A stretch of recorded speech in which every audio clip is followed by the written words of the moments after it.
Welcome to Learn to Crochet with MyntKat. Today is lesson 5, and today I want to show you how to make a simple dishcloth. And we'll be using all the stitches we've learned in previous tutorials. And for dishcloths, my favorite yarn to use is the Bernat Handicrafter. It is 100% cotton, and cotton is very good to use for dishcloths since it's very absorbent and it dries very fast. And it is also very durable and strong, so it is very good for scrubbing your dirty dishes. And the Bernat Handicrafter comes in a lot of very colorful colors and colorways. Like this one I used is blue, green, and purple. And I've got green, blue, and today I'll be using the red and pink version. And I'll be using a 5mm crochet hook as recommended by the yarn, and the American sizing for the hook would be a US size H or 8. That is the 5mm size. So the Bernat Handicrafter cotton yarn, or any other 100% cotton yarn, or at least 60% cotton, will work for this. This is a worsted weight, medium 4, as we discussed in the first video. That's the size. Another great thing about cotton is that you can wash it at really hot temperatures without it getting too much out of shape or being destroyed. So especially for dishcloths, you want to have something that you can wash really hot to get it very clean. And like I said, it comes in a lot of different colors. A lot of bright colors, but most of them are lighter colors, which again is really good for seeing your stitches. So this yarn is really perfect for these beginner projects, and it's also very inexpensive, and one of these balls will make at least one, depending on the pattern, sometimes 2 or 3 dishcloths. So you'll get very far with these, and they're just a couple bucks. So grab a few of these in whatever color you like, and then we can get started with the project. Throughout this video, I will be fast forwarding some spots. When I'm working a row of 20 stitches, I'm not going to do every stitch in real time. I'll show you the first couple stitches, and then I'll fast forward to the end. You can still see me doing it, but it's going to be way too fast to see what I'm actually doing. If you're working along with this video, just pause it at any point until you get to wherever spot I am in the pattern, so you can keep up with it. You can just pause or rewind, whatever you need to do. I'm going to have the pattern written out in the description so you can read along if you need to.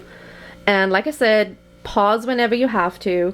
Just catch up with the video and then get back to working along with me. And I hope that by the end, you are going to be holding a dishcloth or washcloth just like this one. Alright, so let's get started. I wrote down a very simple pattern just to show you how simple crochet patterns work.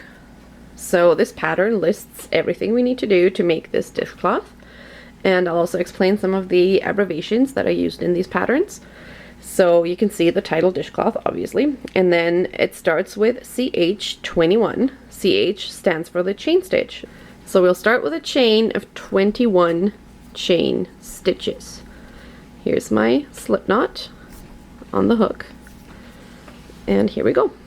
1, 2, 3, 4, 5, 6, 7, 8, 9, 10, 11, 12, 13, 14, 15, 16, 17, 18, 19, 20, 21. So this is my foundation chain, and then row 1 of the pattern says turn, because we'll be working backwards on this now, and it says SK1CH. SK stands for skip, and it just means you skip the first chain stitch and work into the second stitch from your hook, and then the pattern says SC across.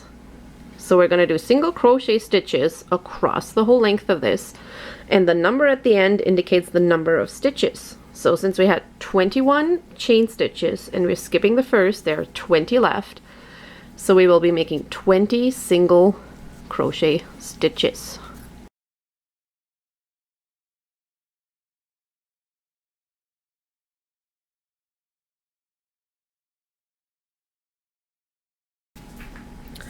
All right, and this was row 1. It is 20 single crochet stitches all the way across the piece. Now row 2 says CH1, so chain 1, turn, and then single crochet across, another 20 stitches.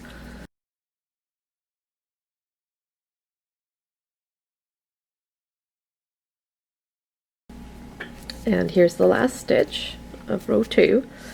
This was row 2. Again, 20 single crochet stitches.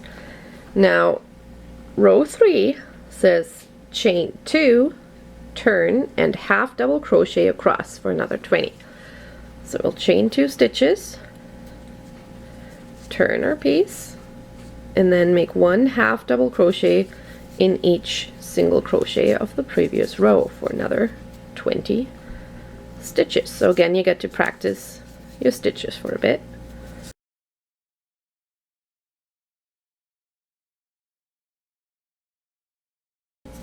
And here's the last stitch of the row.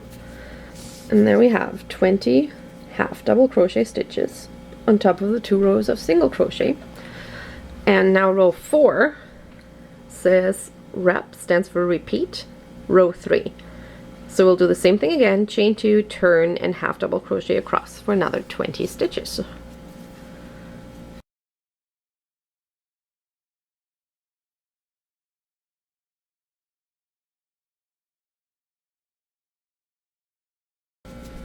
And here is the last stitch. And we finished the first 4 rows, and you can see the difference of the texture the 2 different stitches make. The half double crochet looks a little different from our single crochet. Now row 5 in the pattern says chain 3, turn, and double crochet across for another 20 stitches. So for the double crochet, we're going to chain 3, and these 3 will be our first, they will count as our first double crochet stitch. So we will not be making another stitch in this first one. This counts as our double crochet. So we go right to the second one and make 1 double crochet in each stitch across all the way to the end.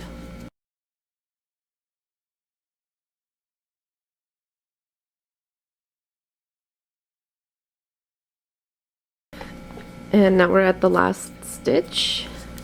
1 more double crochet. And this was row 5 of our pattern. Now row 6 says repeat row 5. So we're going to do the same thing again, chain 3. And since this chain 3 counts as our first double crochet, we're not going to be working in the first stitch, but right into the second one. And again, double crochet all the way across to the other side.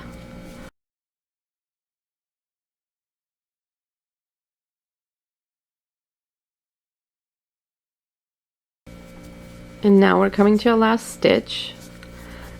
And since this chain 3 counted as our first stitch, we're going to make another stitch in here.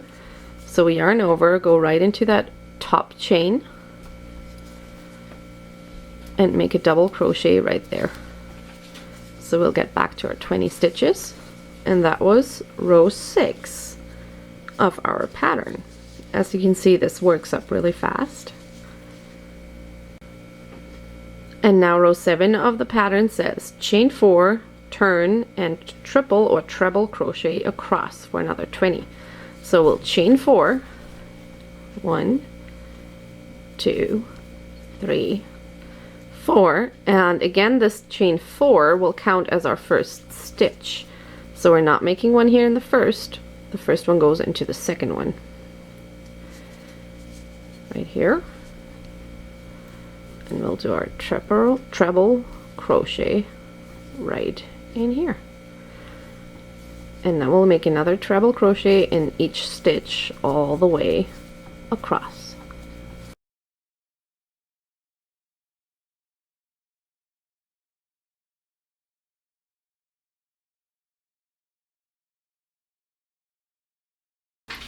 And here we are at our last stitch again.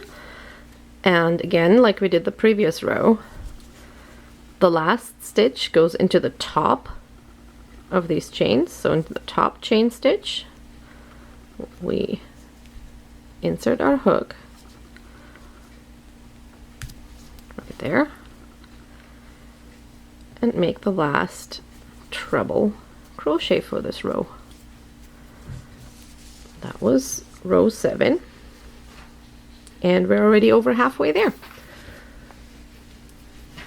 Now the next line in the pattern says row 8 and 9 repeat row 5. So we're going back to row 5, which tells us chain 3, turn, and double crochet across. We're going to do this twice for 2 rows, just like we did before the treble crochet row, because we're basically working the pattern backwards again. So 2 rows of double crochet stitches.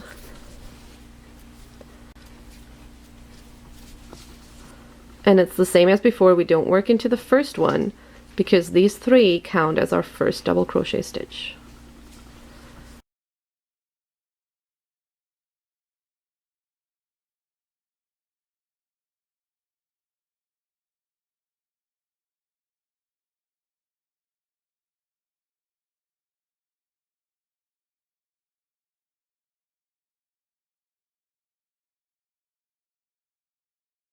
Alright, and we're coming to our last few stitches here.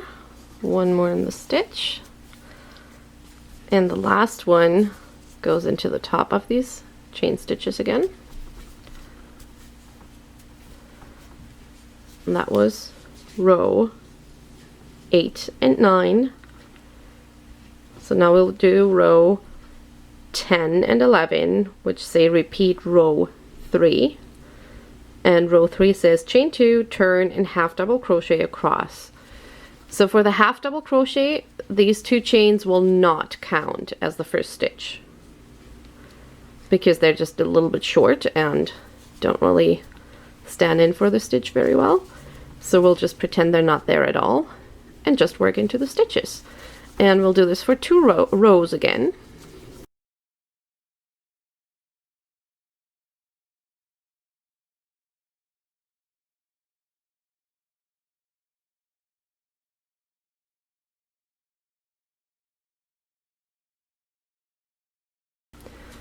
Alright, here we are at the last stitch. There we go. And that was row 10 and 11. And we're almost done. Just 2 more rows left. And as you can see, this works up really fast since they are very basic stitches. And we use some very tall stitches that make it go much faster. So the last instruction line of this pattern is row 12 and 13, repeat row 2. Row 2 told us to chain 1, turn, and single crochet across. So now for 2 rows, we will single crochet into each stitch to finish off this pattern.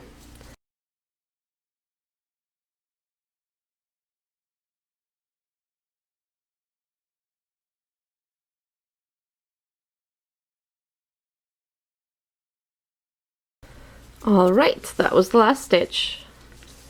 And with this, we have finished the pattern as I wrote it down. Now, as you can see, the one that I did before also has a border around it. And I didn't write that down in the pattern, but I'll show you how to do this border right now, because we kind of want to finish it off. You could use it like this if you're happy with it like this. Just fasten it off, sew in your ends, and you're good to go. But if you would like to have the scalloped border around it, this is how you do it. Okay, so we want to start with a single crochet border all the way around as a base for our shell stitch, which will make this scalloped edged. So to get around the corner, we've just done the last stitch here. I will do one chain and then go right back into the same stitch and do another single crochet. Now this chain stitch gives it a little more room, so it can just fold right around the corner. And now for the next row, I will go right into this stitch right here and do a single crochet right here.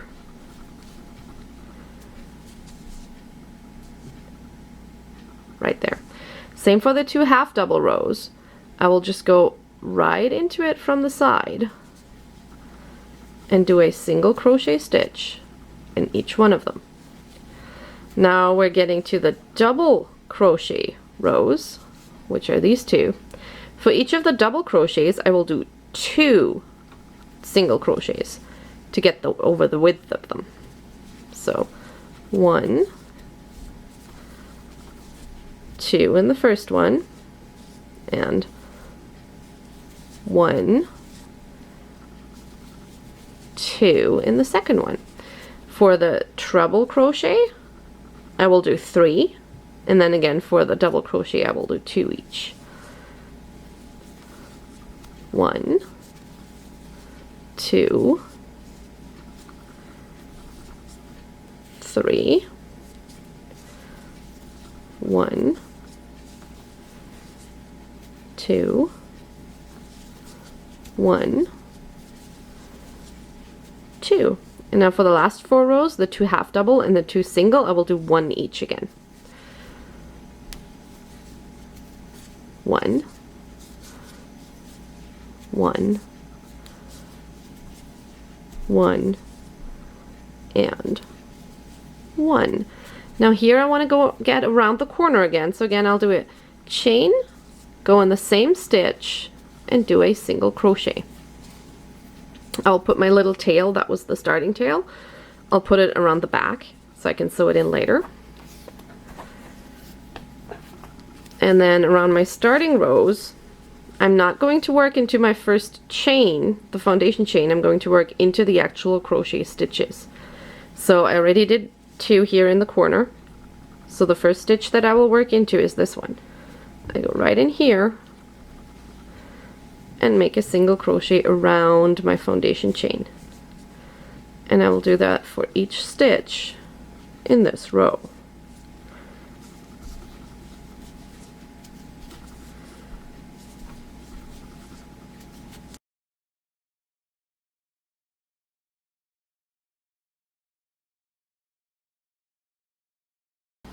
Alright, now I'm in my last stitch again, and again I'll do a single crochet, a chain, and another single crochet to get around the corner. And I've got a nice sharp corner here. And on this side I will do the same thing that I did on the bottom. So I will do 1 for the single crochet row, 1 each for the half double, 2 for the double, 3 for the treble, 2 for each of the double, then 1 for each of the half double, and 1 for each of the single.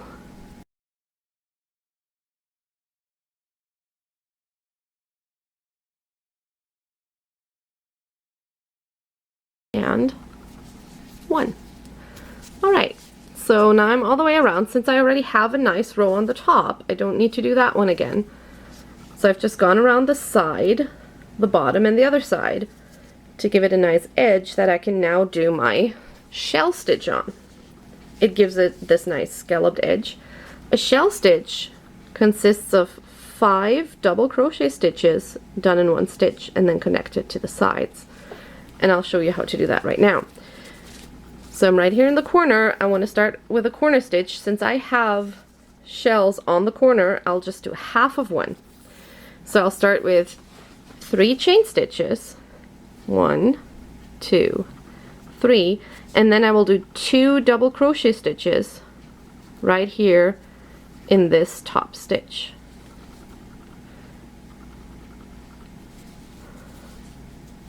One, 2. So that's basically half of a shell, and then when I come back around I will finish the other half to connect it. Now I want to skip 1 stitch and single crochet in the next one to connect it. Now I'm going to skip 2 and put 5 double crochet into this stitch. So skip 2 and then 5 in there. 1, all in the same stitch, 2, 3, 4, 5, and again I will skip 1 stitch and put a single crochet in the next to anchor it back down, and this creates a shell stitch, so called because it looks like a little shell. And I'm going to do this all the way around. I'll show it to you a couple more times before I fast forward again. So skip 2 and put 5 double crochet into the next one. 1, 2, 3, 4, whoops, 4, 5. Then skip 1. Make sure you really skip just 1 and not 2. Sometimes these double crochet can overlay the next one a little bit, so just pull them back to see which stitch you're working with, and then skip 1 and single crochet into the following. And again, I'm going to skip 2 stitches, 1, 2, put 5 double crochet right in here, and then I'm going to show you how to do the edge before I fast forward the rest. 3, 4, 5. Skip 1 and anchor in the next with a single crochet. And now you see that you're almost right at the corner, so when you skip 2 and do the next one, you'll do it pretty much exactly into the corner. Just get right in there. 1, 2, 3, 4, 5, and again skip 1 and anchor to the next. And we have a shell spanning the corner. So in the same manner, I will go all the way around until I get back to over here, and then I'll show you how to finish it off.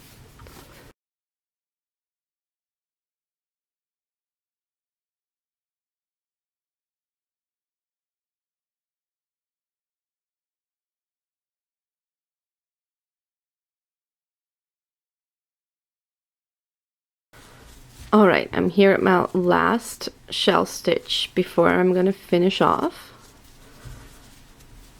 3, 4, 5, skip 1 and single crochet. Now you see there's not 2 stitches left but just 1, but that doesn't really matter. I'm just going to do my shell right here to connect it. So I already have 3 of the 5 stitches that I need, so I'm only going to do 2. I'm going to do them right here in the bottom where the chain comes out. So 1 and 2, and I'm now going to slip stitch it to the top of the second double crochet. So I'm going to insert my hook in the second double crochet right here, pull my yarn through and pull it through my loop, and it's connected into 1 shell stitch. I'm going to do 1 chain and cut my yarn and pull it through and pull tight, and it's anchored. And we are done with our dishcloth or face cloth or washcloth or whatever you want to use it for. Now all we have to do is sew in these 2 ends, and that is pretty easy as well. All you need is a tapestry needle or yarn needle. It's a thicker needle with a large eye at the end, and it's blunt. It's just a little bit tapered, but it's blunt. so it's not going to hurt you and it's not going to split the yarn. So you want to feed your yarn into the needle. There we go. Then you go to the back of your work, and you see this is where it starts, and you just want to feed it through the stitches, and then pull it through. And I want to get down to these single crochet stitches to anchor it there, so I'm just going to feed it through these. Sorry, my hand's kind of in the way here. There we go. Don't pull it too tight, you don't want to pull this down. And now that we're at the single crochet stitches, I'm going to weave it in by just going into these stitches a little bit. Just a few stitches is fine, it doesn't have to be too many. I'm going to pull the yarn through, and to anchor it, I'm going to feed it back, but I'm not going to go right into the same one. I'm going to go skip one, so it'll anchor around this one. So I'll go into the next loop right here and feed it back through and pull it tight. And I hope my camera focuses. There we go. And you can see it's anchored right here, and it's not going to come out. I'm going to cut this tail off completely. And I'm going to do the same thing with my starting tail on the other side, which is already conveniently placed right next to these single crochet stitches. So I'm just going to feed it into my tapestry needle, or darning needle, or yarn needle. There are lots of different kinds of needles that work for this. I prefer to use the metal ones. They're really large plastic yarn needles that you can buy. I find these darning or tapestry needles work much better. They're thinner than those plastic ones and more durable. And since they're blunt, they're not going to go into the yarn. You don't want to go like this into the yarn. You just want to go through the stitches. So around the yarn, basically. Because if you go into the yarn, it's just really hard to pull your yarn through. It'll just get stuck in there, and we don't want that. So I fed it through one way. Now I'm going to skip this loop so it can anchor around it, and just feed it through back to the other side. And there we go. That's all I do for weaving in tails. And we are finished with our dishcloth. So you just made your first object, and I hope it worked out for you. If you have any problems, let me know in the comments, and I'll hopefully be able to help you to fix the problems. And here's another colorway that I did before. So there are 2 dishcloths ready to go. And next week we will start working in the round, which means we're not going to be starting with a straight chain or a foundation chain, but we're going to start with a circle and work in the round. And we're going to be using the cotton yarn again, so if you have leftovers, definitely hold on to it. And we'll make some more things with this. Thank you for joining me this week, and I hope to see you again next week.